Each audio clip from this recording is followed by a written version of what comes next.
Hello students, today in this video we are going to study about the structure of plasma membrane. We have already discussed in our earlier videos about the structure of cell. We already seen that the structure of animal cell as well as plant cell. And we divided the structure of cell in three different categories: outer membrane that contain plasma membrane and cell wall, and we know that plasma membrane is common in both plants and animals, but cell wall is only present in plant, the cytoplasm and cell organelles. So today we are going to see the structure of plasma membrane and what is the function of plasma membrane. Plasma membrane is the outermost covering of the cell. So we can say that it's the outermost covering of the cell, and it is also known as cell membrane. And it is common in both plant as well as animal cell. You can find this membrane in both plant as well as in animal.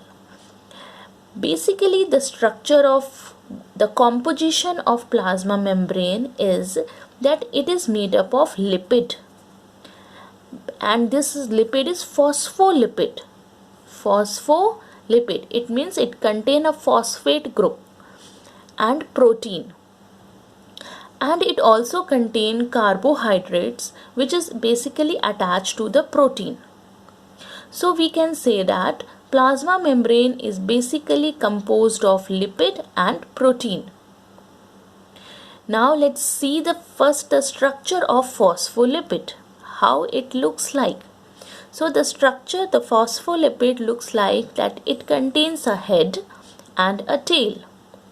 The head is there that contains the phosphate group, and that is hydrophilic in nature. It means water loving. And this is your lipid part, fatty acid part, that is hydrophobic, which is water hating part. Means it can attract towards water, this hydrophilic part, and this hydrophobic part is not attracted by the water. It will go, and it is water hating part. It will not attach to water. So basically phospholipid contains the head part and tail part, and it contains both the properties of hydrophilic as well as hydrophobic. Now comes to the point here, the structure of plasma membrane. Lots of structures given by different scientists, but the most acceptable structure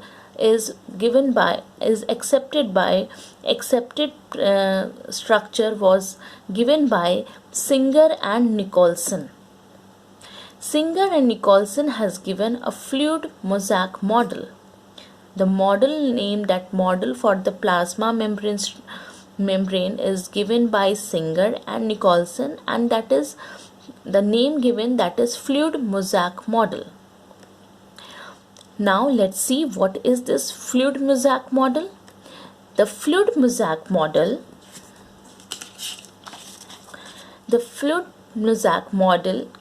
says that the plasma membrane is made up of two layers, bilayers of phospholipid. Here you will find one layer, and here you will find second layer, and these both are the phospholipid layers. And how many lipids layer is present? Bi, means two phospholipid layers are present, and they contain the protein molecules embedded there. So these protein molecules, this green part shows the protein molecules are present here, and it helps to communicate the cell from external environment. Basically, the fluid mosaic model says that this model, it contains a phospholipid bilayer made up of phospholipid, and the carbohydrate and proteins are embedded here, and these provide the flexibility to the plasma membrane. They provide flexibility to plasma membrane and helps in the transmission of substance from and communication from the outer external environment. So that's why this model is also called fluid mosaic model, because it is not a rigid type of model. It is a flexible model which is easily makes the communication between the external environment. Now, permeability. Permeable, these are the some terms which we should know. That permeable, that is, it allow this type of membrane which allow, it is a type of membrane which allow to any kind of substance to pass through it. Semi-permeable membranes are those membranes which allow only certain molecules to pass through it, and impermeable does not allow anything to pass through it. So plasma membrane is a semi-permeable and selective permeable.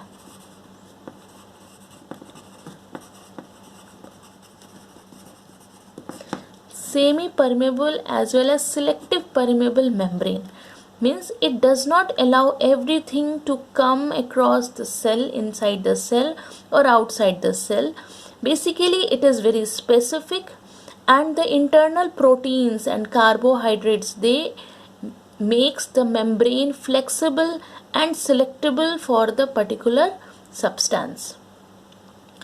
Now, the basic function of plasma membrane, that it isolate the cell content from the external medium. So it isolate the cell, and second, that is very important, that it regulate the entrance and exit of material from cell, that we already discussed, that how it allows and what are the chemical composition helps the plasma membrane to become a flexible and selectable permeable, so that only the things which is required for the cell they only allow them to come inside or outside.